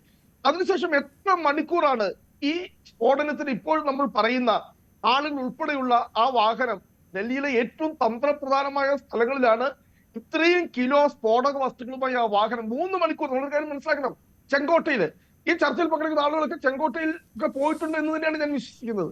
നമുക്ക് ചെങ്കോട്ടയിൽ എത്ര സുരക്ഷാ പരിശോധനയാണുള്ളത്, അങ്ങോട്ട് കടന്നു പോകണേൽ പോലും എത്ര തരത്തിലുള്ള സുരക്ഷാ പരിശോധന കടന്നിട്ടാണ് നമുക്ക് ഡൽഹിയിലേക്ക് പ്രവേശിക്കേണ്ടത് തന്നെ. അപ്പോൾ അവിടെയൊക്കെ ഈ വാഹനം നിർബന്ധം ഒരു തരത്തിലുള്ള ഒരു ഐഡന്റിഫിക്കേഷനും ഇല്ലാതെ ഇവരുടെ റഡാറുകളിലൊന്നും, റഡാർ എന്ന് പറഞ്ഞാൽ വേറെ റഡാറല്ല, ഇവരുടെ നിരീക്ഷണ വലയത്തിലൊന്നും പെടാതെ അവിടെ കൃത്യമായിട്ടുള്ള ഇന്റലിജൻസ് ഫെയിലിയർ ഉണ്ടായിട്ടുണ്ട്. അതാണ് ഞങ്ങൾ ഇന്ന് ഒഫീഷ്യലായിട്ട് ഇന്ത്യൻ നാഷണൽ കോൺഗ്രസ് പറഞ്ഞത്. ആഫ്റ്റർ ദ സെൻട്രൽ ഗവൺമെന്റ് ഇന്നലെ പറഞ്ഞതിന് ശേഷം ഇറ്റ് ഈസ് ആ ടെററിസ്റ്റ് അറ്റാക്ക് എന്ന് ഇന്നലെ ഗവൺമെന്റിന്റെ ഒഫീഷ്യൽ സ്റ്റാൻഡ് വന്നതിന് ശേഷമാണ് ഇവിടെ ഇപ്പോൾ കേന്ദ്ര ഗവൺമെന്റ് റോണിക്ക് ബേബി ഇന്നലെ തന്നെ ഖാർഗെ ഇത് ഗവൺമെന്റിന്റെ ഫെയിലർ ആണ് എന്ന് പറഞ്ഞിട്ടുണ്ട്. താങ്കൾക്ക് വേണമെങ്കിൽ ഇപ്പോൾ വേണമെങ്കിലും ചെക്ക് ചെയ്യാമെന്നുള്ള കാര്യത്തിൽ ഒരു സംശയവുമില്ല. മാത്രവുമല്ല, സിദ്ധാരാമയ്യ ഉൾപ്പെടെയുള്ളവർ ആഭ്യന്തരമന്ത്രി അമിത്ഷായുടെ രാജി ആവശ്യപ്പെട്ടിട്ടുണ്ട്. ഇത് ബീഹാർ ഇലക്ഷനുമായി കൂട്ടിക്കെട്ടി സംസാരിച്ച കോൺഗ്രസ് നേതാക്കൾ നിരവധിയാണ്. കെ.സി. വേണുഗോപാൽ ആഭ്യന്തരമന്ത്രി അമിത്ഷാ രാജിവെക്കണമെന്ന് ആവശ്യപ്പെട്ടിട്ടുണ്ട്. അപ്പോൾ കോൺഗ്രസ് ഇന്നലെ ഒഫീഷ്യൽ കൺഫർമേഷൻ വരാൻ വേണ്ടി കാത്തിരുന്നു എന്ന താങ്കളുടെ പരാമർശം ഒരു തരത്തിലും യോജിക്കാൻ പറ്റാത്തതാണ്. അതിനു മുൻപ് തന്നെ സർക്കാരിനെ പ്രതിക്കൂട്ടിലാക്കിക്കൊണ്ടുള്ള അഭിപ്രായ പ്രകടനങ്ങൾ കോൺഗ്രസിന്റെ ഔദ്യോഗിക സ്ഥാനങ്ങളിൽ ഇരിക്കുന്നവരിൽ നിന്നുണ്ടായിട്ടുണ്ട്. മാത്രവുമല്ല, ഇവിടെ താങ്കൾ സൂചിപ്പിച്ചൊരു കാര്യം, എന്തുകൊണ്ട് ഒഫീഷ്യൽ കൺഫർമേഷൻ വൈകി എന്നതാണല്ലോ. നോക്കൂ, ഇതൊരു സൂയിസൈഡൽ അറ്റാക്ക് ആണ് എന്നത് സംബന്ധിച്ചുള്ള സംശയങ്ങൾ നിലവിലുണ്ടായിരുന്നു. കാരണം അതിന്റെ മോഡസ് ഓപ്പറാൻഡി ആ രീതിയിലായിരുന്നില്ല.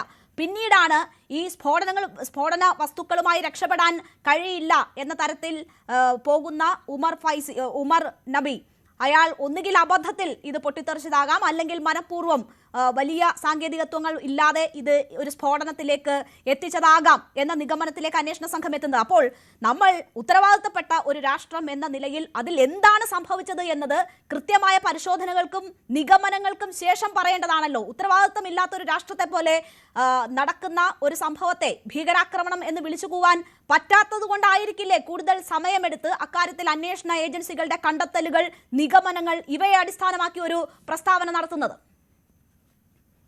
രേണുവിന്റെ ഇപ്പോൾ പറഞ്ഞ വാചകങ്ങൾ കേട്ട് കഴിഞ്ഞാൽ നമ്മൾ ഓർക്കും, സെൻട്രൽ ഗവൺമെന്റ് ഈ വിഷയത്തിലൊക്കെ, കേന്ദ്ര ഗവൺമെന്റ് BJP ഒക്കെ ഈ വിഷയത്തിൽ മുൻകാലങ്ങളിലും ഒക്കെ വളരെ സത്യസന്ധമായിട്ടുള്ള നിലപാടുകളാണ്. ഒരു സംഭവം നടന്നു കഴിഞ്ഞാൽ അതിന്റെ മുഴുവൻ ട്രാക്ക് റെക്കോർഡുകളും പരിശോധിച്ച് അതിന്റെ ആളുകളൊക്കെ ഐഡന്റിഫൈ ചെയ്തതിനു ശേഷം മാത്രമാണ് ആ സംഭവത്തിന്റെ സ്വഭാവം കേന്ദ്ര ഗവൺമെന്റ് BJPയും അവകാശപ്പെടുന്നത് എന്നാണ് രേണുവിന്റെ ഈ പറയുന്ന പ്രസ്താവന കേട്ട് കഴിഞ്ഞാൽ തോന്നുന്നത്.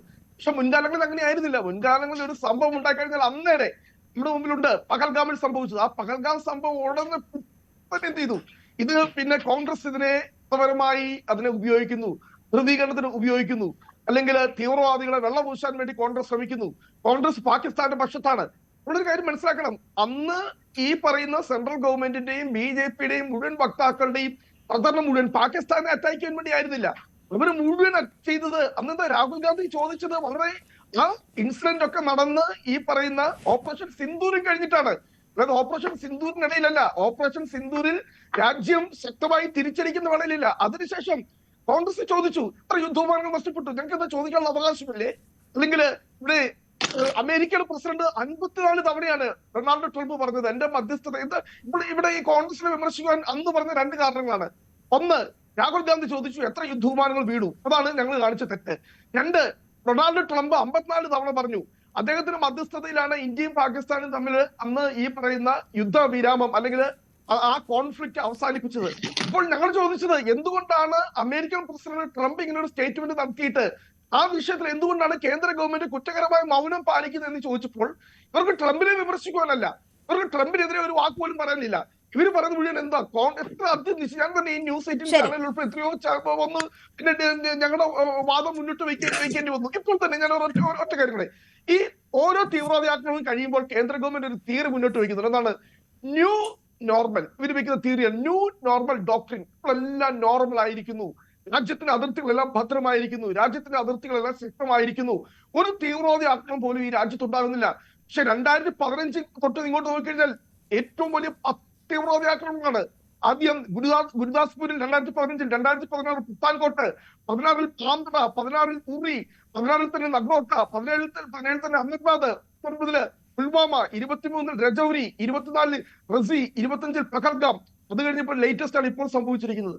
അപ്പോൾ ഞാൻ പറഞ്ഞു വരുന്നത് ഈ തീവ്രവാദത്തെ നേരിടാൻ വേണ്ടി നമ്മൾ ഒറ്റക്കെട്ടായി നിൽക്കണം. കാരണം ഇത് രാജ്യത്തിനെതിരെയുള്ള തീവ്രവാദ ആക്രമണമാണ്. ഒരു നിരപരാധിന് പോലും ചോര ഇതിനകത്ത് വീഴാൻ പാടില്ല. സഭ മാത്രം ചോദിക്കട്ടെ, ഇവിടെ ബോംബെ തീവ്രവാദ ആക്രമണം ഉണ്ടായപ്പോൾ അന്ന് പ്രധാനമന്ത്രിയായിരുന്ന മൻമോഹൻ സിംഗ് പ്രതിപക്ഷ നേതാവ് എൽ കെ അദ്വാനിയോട് പറഞ്ഞു, നമുക്ക് ഒന്നിച്ചൊരു വിമാനത്തിൽ പോകാം. ഡൽഹിയിൽ നിന്ന് ഒന്നിച്ചൊരു വിമാനത്തിൽ രാജ്യത്തിന്റെ പ്രധാനമന്ത്രിയും പ്രതിപക്ഷ നേതാവും ബോംബെയിൽ ചെന്നുകൊണ്ട് നമുക്ക് ഒറ്റക്കെട്ടായി ഒന്നിച്ചു പത്രസമ്മേളനം നടത്താം. ഈ രാജ്യം ഒറ്റക്കെട്ടാണ്, ഭീകരതയ്ക്കെതിരെ ഒറ്റക്കെട്ടാണെന്നുള്ള സന്ദേശം നൽകാമെന്ന് നമ്മുടെ പ്രധാനമന്ത്രി പറഞ്ഞപ്പോൾ അതിനു മുൻപേ യാത്ര ചെയ്ത് അവിടെ എത്തി എൽ കെ അദ്വാനി പറഞ്ഞു, ഇത് കേന്ദ്ര സർക്കാരിന്റെ വീഴ്ചയാണ്, പ്രധാനമന്ത്രി രാജിവെക്കണം, ആഭ്യന്തരമന്ത്രി രാജിവെക്കണം. എനിക്കിവിടെ ചോദിക്കാനുള്ളത്, അങ്ങനെ ഒരു സന്ദേശം അന്ന് പ്രധാനമന്ത്രിയായിരുന്നു മൻമോഹൻ സിംഗ് നൽകിയതുപോലത്തെ ഒരു സന്ദേശം ഇവിടെ എന്തുകൊണ്ട് ഈ BJP-യുടെ ഭാഗത്തു നിന്നോ അല്ലെ കേന്ദ്ര സർക്കാരിന്റെ ഭാഗത്തു ഉണ്ടാകുന്നില്ല? ഇത്രയും ഈ 60 മണിക്കൂർ കഴിഞ്ഞിരിക്കുന്നു.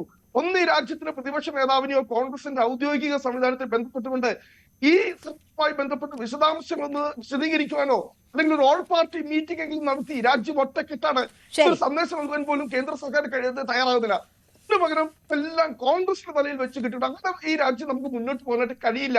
അങ്ങനെ പോയി കഴിഞ്ഞാൽ ഒരു ഡിവൈഡഡ് ഹൗസായി നമ്മൾ മുന്നോട്ട് പോയി കഴിഞ്ഞാൽ ഈ അവസരം മുതലെടുത്തുകൊണ്ട് നമുക്കെതിരെയുള്ള ഇതുപോലെയുള്ള ക്യാമ്പയിനുകൾ നമ്മുടെ ശത്രു രാജ്യം ആവർത്തിച്ചുകൊണ്ടേയിരിക്കും എന്ന ഒരു യാഥാർത്ഥ്യം നമ്മൾ തിരിച്ചറിയും. തീർച്ചയായും ഭീകരവാദത്തിനെതിരെ സന്ധിയില്ല എന്ന് പ്രഖ്യാപിക്കുമ്പോൾ അതിൽ എല്ലാവരും ഒരുമിച്ച് അണിനിരക്കുന്നു എന്ന് ഉറപ്പാക്കാനുള്ള ഒരു ഉത്തരവാദിത്തം കൂടി കേന്ദ്ര സർക്കാരിനെ സംബന്ധിച്ചുണ്ട്. ശ്രീ ശ്യാംരാജ്, താങ്കൾ എന്നെ കേൾക്കുന്നുണ്ട് എന്ന് ഞാൻ കരുതുകയാണ്. നോക്കൂ, ഇവിടെ ഇപ്പോൾ 2 ആരോപണങ്ങളാണ്. ഒന്ന്, എന്തുകൊണ്ട് ഇതൊരു ഭീകരാക്രമണമാണ് എന്ന സ്ഥിരീകരണത്തിന് 50 മണിക്കൂറിലധികം സമയമെടുത്തു. അതുകൊണ്ടുണ്ടായിട്ടുള്ള ഫോൾട്ട് എന്താണെന്ന് വെച്ചാൽ ഇന്ത്യയിൽ ഒരു ഭീകരാക്രമണം ഉണ്ടാകുന്നു, പാകിസ്ഥാനിൽ ഒരു ഭീകരാക്രമണം ഉണ്ടാകുന്നു. അമേരിക്ക അതിനെ അപലപിക്കുമ്പോൾ ഭീകരവാദത്തെ അപലപിച്ചുകൊണ്ട് പാകിസ്ഥാനൊപ്പം എന്ന സന്ദേശം നൽകിക്കൊണ്ടാണ് അവിടെ ഉണ്ടായ സംഭവത്തെ അമേരിക്ക അപലപിക്കുന്നത്. പക്ഷേ ഇന്ത്യയിലേത് ഭീകരാക്രമണം എന്ന് സ്ഥിരീകരിക്കാത്ത സാഹചര്യത്തിൽ ഇവിടെ മരിച്ചവർക്ക് അനുശോചനം രേഖപ്പെടുത്തുക മാത്രമാണ് അമേരിക്ക ചെയ്തത് എന്നത് നമ്മൾ കാണണം. അപ്പോൾ ആ സ്ഥിരീകരണം വൈകിയത് കൊണ്ട് തന്നെ ഈ സംഭവവുമായി ബന്ധപ്പെട്ട് ലോകരാഷ്ട്രങ്ങൾക്കുണ്ടായിരിക്കുന്ന കാഴ്ചപ്പാടിൽ വലിയ വ്യത്യാസം വന്നിരിക്കുന്നു എന്നൊരു അല്ലെങ്കിൽ അവരുടെ സമീപനത്തിൽ വലിയ വ്യത്യാസം വന്നിരിക്കുന്നു എന്നൊരു യാഥാർത്ഥ്യം നമ്മൾ കാണണം. അപ്പോൾ എന്തുകൊണ്ട് ആ സ്ഥിരീകരണം വൈകി എന്നൊരു ചോദ്യം. മറ്റൊന്ന്, ഭീകരവാദത്തെ സന്ധിയില്ലാത്ത പോരാട്ടത്തിലൂടെ നേരിടുമെന്ന് പറയുമ്പോൾ അത് കേന്ദ്ര സർക്കാരിന് മാത്രം പറ്റുന്ന കാര്യമല്ല. നമ്മുടെ ഇവിടെ റാഡിക്കലൈസ്ഡ് ആയിട്ടുള്ള മനുഷ്യർ ഉൾപ്പെട്ടിട്ടുള്ള ആക്രമണങ്ങളാണ്, അതിനുള്ള സാധ്യതകൾ ഇനിയുമുണ്ട്. അപ്പോൾ എല്ലാവരെയും യോജിപ്പിച്ച് അതിനെതിരെ അണിനിരത്തുക എന്നത് വളരെ പ്രധാനപ്പെട്ടതാണ്. അതിൽ പ്രതിപക്ഷത്തെ കൂടി വിശ്വാസത്തിലെടുക്കുന്ന നടപടികൾ കേന്ദ്ര സർക്കാരിന്റെ ഭാഗത്തു നിന്നും ഉണ്ടാകണ്ടേ? ഓൾ പാർട്ടി മീറ്റിംഗ് വിളിക്കണമെന്നൊരു ആവശ്യം ഉൾപ്പെടെ അവർ മുന്നോട്ട് വെക്കുമ്പോൾ അതിൽ കേന്ദ്രത്തിന്റെ നിലപാടെന്താണ്? രേണുക, നമ്മൾ ഇത്ര ചൈൽഡിഷ് ആയിട്ടുള്ള ആവശ്യപ്പെടലുകളൊക്കെ എങ്ങനെ നടത്താൻ പറ്റുമെന്ന് എനിക്ക് മനസ്സിലാകുന്നില്ല. വാദങ്ങൾ എങ്ങനെ മുമ്പോട്ട് വയ്ക്കാൻ പറ്റുമെന്ന് എനിക്ക് മനസ്സിലാകുന്നില്ല. നമുക്ക് ഒന്ന്, ഇത് നടന്നിട്ടുള്ള ഒരു തീവ്രവാദി ആക്രമണമാണ്. ആ തീവ്രവാദി ആക്രമണത്തിൽ ഇപ്പൊ ഇവിടെ കോൺഗ്രസിന്റെ പ്രതിനിധി സംസാരിച്ചതുപോലെ ഇവിടെ ഡൽഹിയിൽ ഈ പൊട്ടിത്തെറി ബ്ലാസ്റ്റ് ഉണ്ടായതിനു ശേഷമൊന്നും അല്ല നമ്മുടെ അന്വേഷണ ഏജൻസികൾ അറിഞ്ഞിട്ടുള്ളത്. നോക്കൂ, അവിടെ ശ്രീനഗറിൽ ഈ പോസ്റ്ററുകൾ പ്രത്യക്ഷപ്പെട്ടപ്പോൾ തൊട്ട് നമ്മുടെ അന്വേഷണ ഏജൻസികൾ അതിന്റെ പിന്നാലെയാണ്. അതിനുശേഷം അവരെ ഗുരുഗ്രാമിലും ഹരിയാനയിലും വന്നിട്ട് അവരെ ട്രേസ് ചെയ്യുന്നുണ്ട്. ഈ ഉമർ എന്ന് പറയുന്ന ആള്, ഉമർ നബി എന്ന് പറയുന്ന ആള് എങ്ങനെയാണ് പൊട്ടിത്തെറിച്ചത്? ഇപ്പോൾ നമുക്ക് പുറത്ത് കിട്ടുന്ന വിവരങ്ങൾ അനുസരിച്ചിട്ട് അയാള് പിടിക്കപ്പെടുമെന്ന് പോകുന്ന സമയത്ത് പൊട്ടിത്തെറിച്ചതാണ്. അപ്പൊ ഇതൊക്കെ കൃത്യമായിട്ട് അന്വേഷിച്ചിട്ട് വേണ്ടേ പുറത്തേക്ക് ഒരു ഇൻഫർമേഷൻ കൊടുക്കാനായിട്ട്?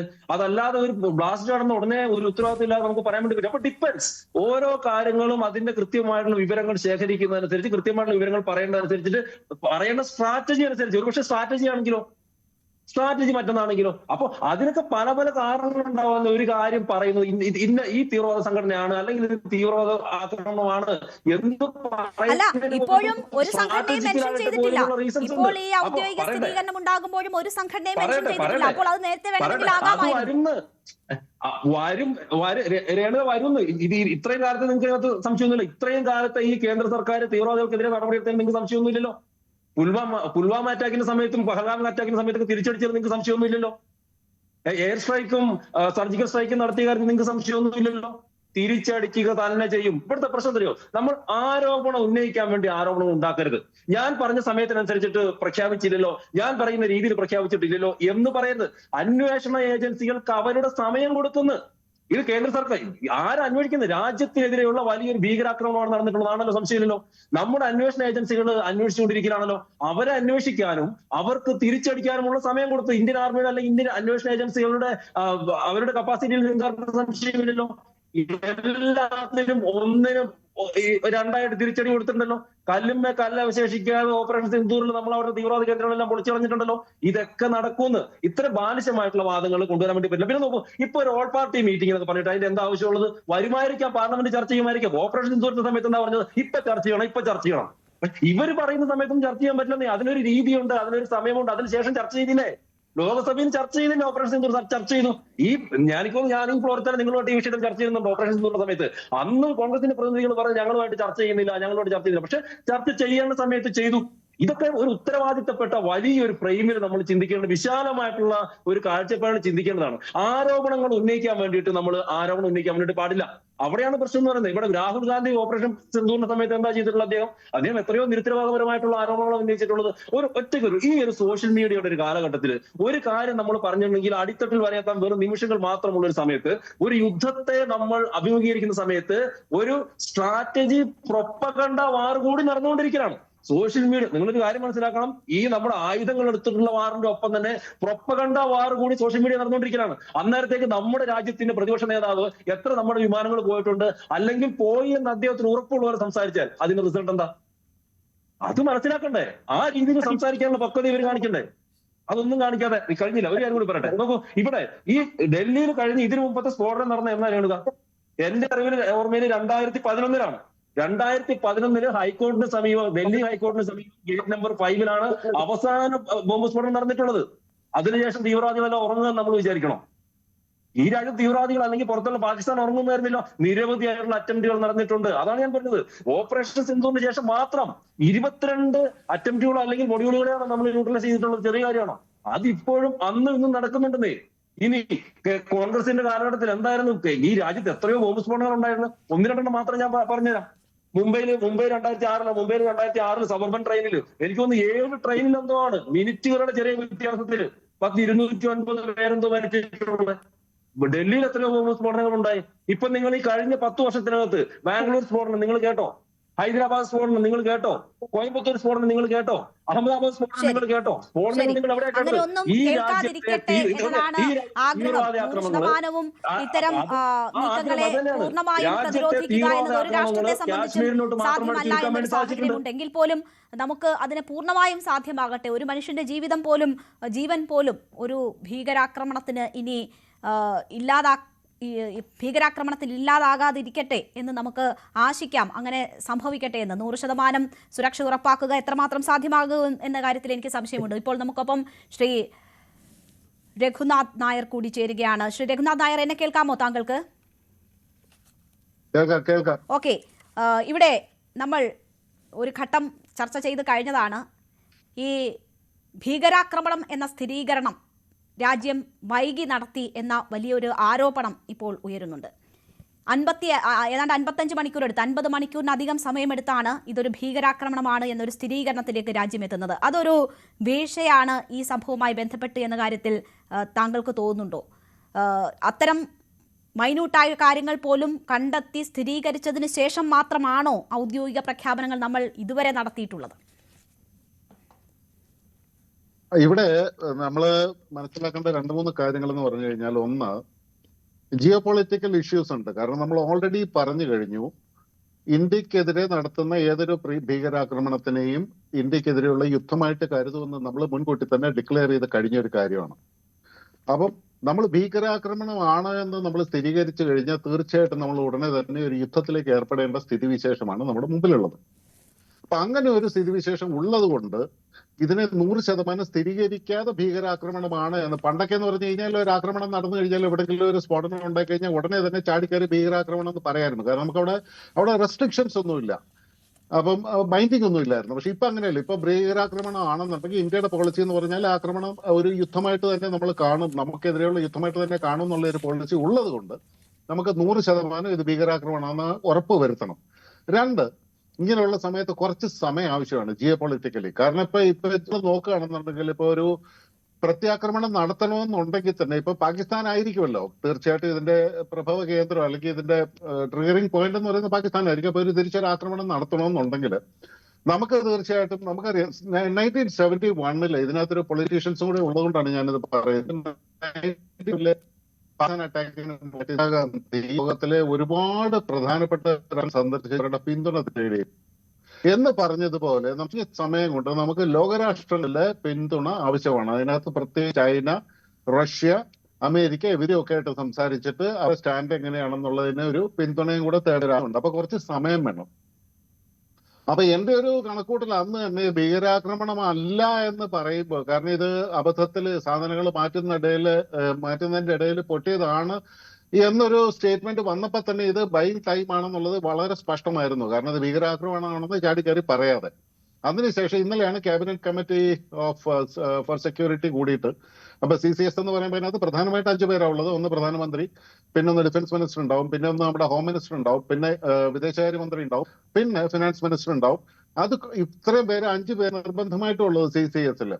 പിന്നെ ക്ഷണിതാക്കളായിട്ട് പിന്നെ ഇത് NSA-യും പിന്നെ അതുപോലെ തന്നെ റോയുടെ ചീഫോ അങ്ങനെയുള്ള ആളുകളും ഒക്കെ ഉണ്ടാവും. അപ്പൊ അവർ ഇന്നലെ തീരുമാനിച്ചു ഇത് അവിടെ, എന്നിട്ട് ഫൈനലി അവരാണ് ഒഫീഷ്യലി ഡിക്ലെയർ ചെയ്യുന്നത് ഇതൊരു തീവ്രവാദ ആക്രമണമാണെന്ന്.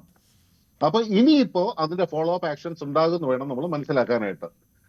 അതാണ് ഇതിന്റെ ഡിലേയുടെ ഒരു കാര്യം എന്ന് പറയുന്നത്. കാരണം ഇവിടെ വളരെ നോക്കൂ, ഇവിടെ നമ്മൾക്ക് പഹൽഗാം അറിയാം, അത് ഇൻഫിൽട്രേറ്റഡ് ആയിട്ടുള്ള ടെററിസ്റ്റുകൾ നടത്തിയ ആക്രമണമാണ്. പക്ഷേ ഇവിടെ ഹോം ഗ്രോൺ ടെററിസ്റ്റുകളാണ് ഈ ആക്രമണം നടത്തിയിട്ടുള്ളത്. അവർ ഇവിടെ റാഡിക്കലൈസ്ഡ് ആയിട്ടുള്ള ടെററിസ്റ്റുകളാണ്.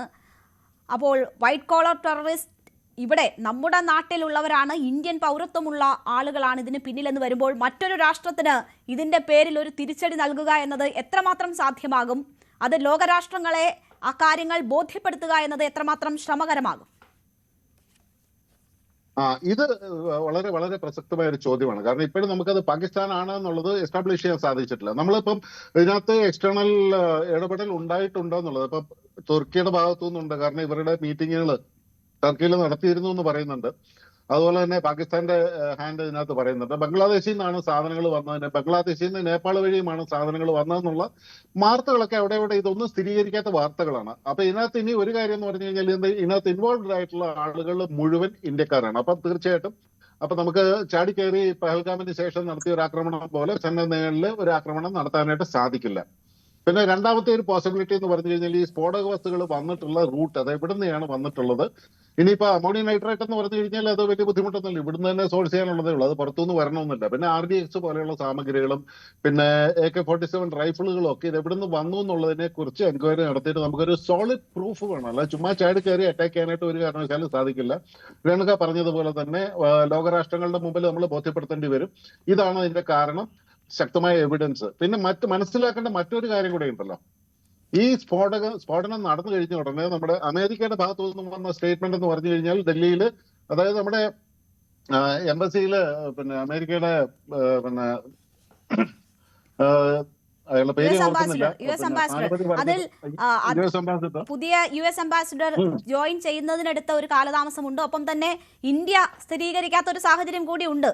അമേരിക്കൻ സ്റ്റേറ്റ്മെന്റ് അങ്ങനെ ആയി പോയതിന് പിന്നിൽ അങ്ങനെ 2 കാരണങ്ങൾ കൂടിയുണ്ട്.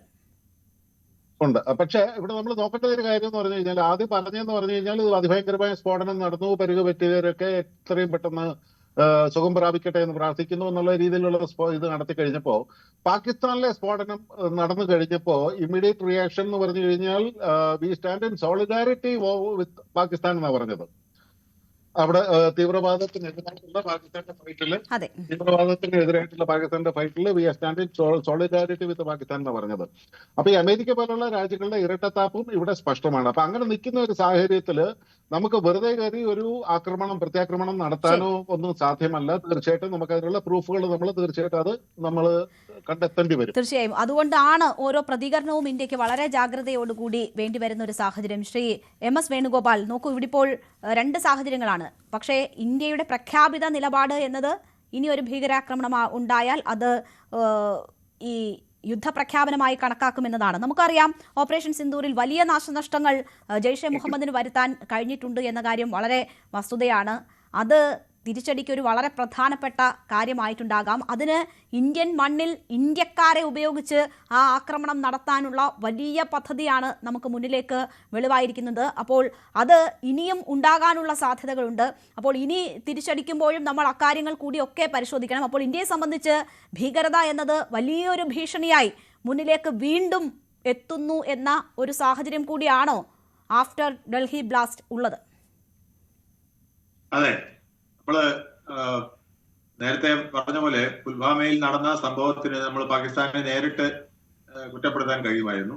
പക്ഷെ ഇപ്പൊ നമ്മുടെ ഹോം ഗ്രൗണ്ട് ടെററിസ്റ്റുകൾ തന്നെ രൂപം കൊണ്ടിരിക്കുന്നു. അപ്പൊ നമുക്ക് അറ്റാക്ക് രണ്ട് വിധത്തിൽ വേണ്ടി വരുന്നു എന്നുള്ളതാണ്. ഇതിന്റെ സൂത്രധാരകൾ വിദേശത്തിരുന്നു കൊണ്ട് ചെയ്യുന്ന, പാകിസ്ഥാനിലോ അല്ലെങ്കിൽ തുർക്കിയിലോ എവിടെ നിന്നാണെങ്കിലും അവിടെ ഇരുന്ന് ചെയ്യുന്നവരെയും നമ്മൾ കീഴ്പ്പെടുത്തേണ്ടിയിരിക്കുന്നു. അതുപോലെ തന്നെ നമ്മുടെ നാട്ടിൽ ഇത്തരം ഹോം ഗ്രൗണ്ട് ടെററിസ്റ്റുകൾ, നമ്മുടെ ചിദംബരത്തിന്റെ ഭാഷയിൽ പറഞ്ഞാൽ ഹോം ഗ്രൗണ്ട് ടെററിസ്റ്റുകൾ ഉണ്ടായിട്ടുണ്ട്.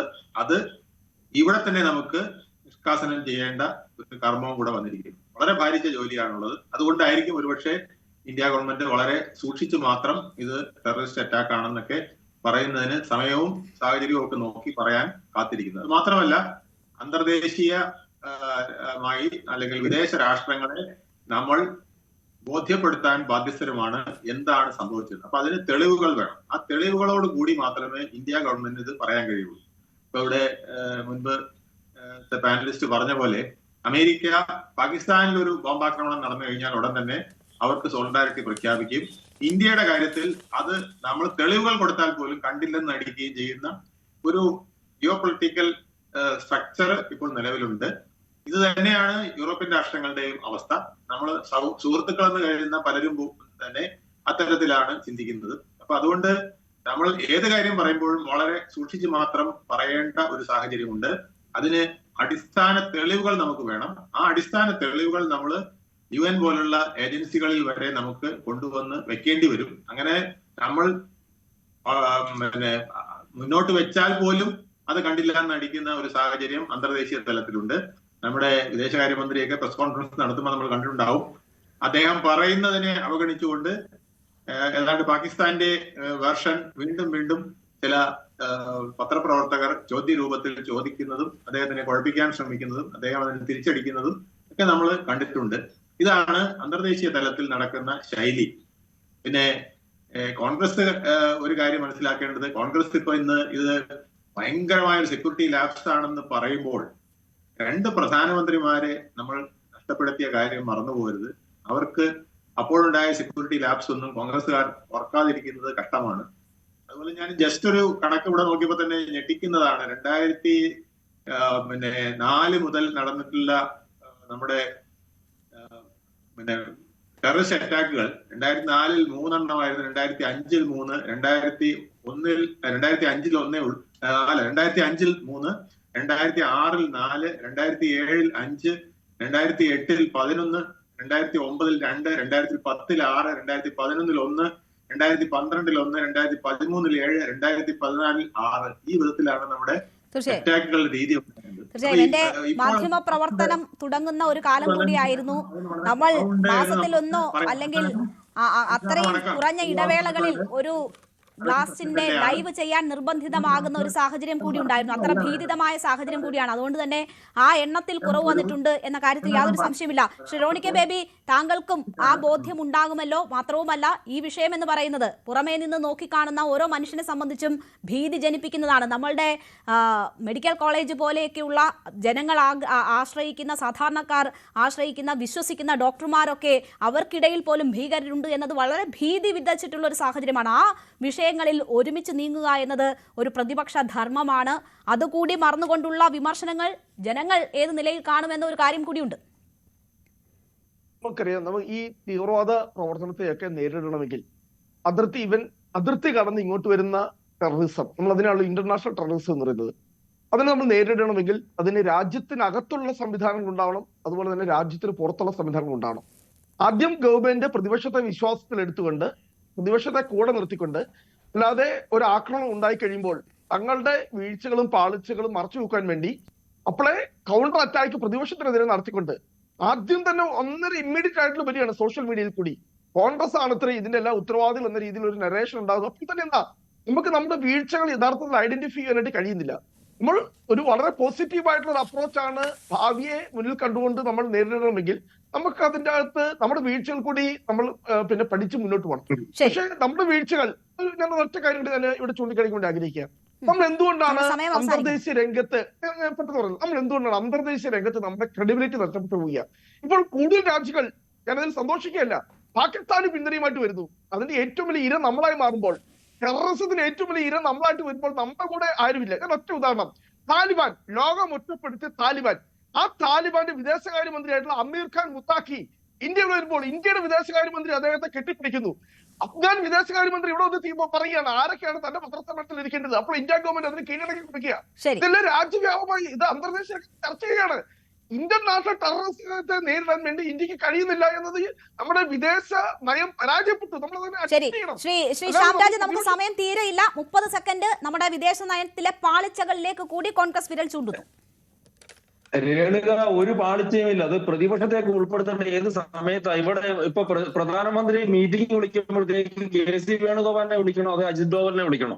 ഈ സെക്യൂരിറ്റിയുമായിട്ട് ബന്ധപ്പെട്ട വിഷയത്തിൽ തുടക്കത്തിൽ വിളിക്കേണ്ട ആളുകളെ വിളിക്കും, അവരോടൊപ്പം നേരത്തെ മീറ്റിംഗ് കൂടും. അതല്ലാതെ എല്ലാത്തിനും ഇവരെ വിളിച്ചിട്ട് കൊടുക്കുന്നത് ചായ കുടിച്ചിട്ട് പോകാൻ പറ്റില്ല. വിളിക്കേണ്ട സമയത്ത് പാർലമെന്റിലായാലും എവിടെയായാലും വിളിക്കും, ചർച്ചകൾ നടക്കും. ഭീകരവാദത്തിനെതിരെ വേണ്ടത് യോജിച്ചുള്ള പോരാട്ടമാണ്. എന്തായാലും തെറ്റുകൾ തിരുത്തി മുന്നോട്ട് പോകാനും എല്ലാവരെയും യോജിപ്പിച്ച് മുന്നോട്ട് പോകാനും ഉള്ള ഉത്തരവാദിത്തം എന്ന് പറയുന്നത് കേന്ദ്ര സർക്കാരിൽ അധിഷ്ഠിതവുമാണ്. അങ്ങനെ ഉണ്ടാകട്ടെ എന്ന് നമുക്ക് ആശിക്കാം. വളരെ നന്ദി ചർച്ചയിൽ പങ്കെടുത്ത എല്ലാ അതിഥികൾക്കും. ഇടവേളയ്ക്ക് ശേഷം ബീഹാർ ഇലക്ഷനുമായി ബന്ധപ്പെട്ട പ്രത്യേക പരിപാടി കാണാം. നമസ്കാരം.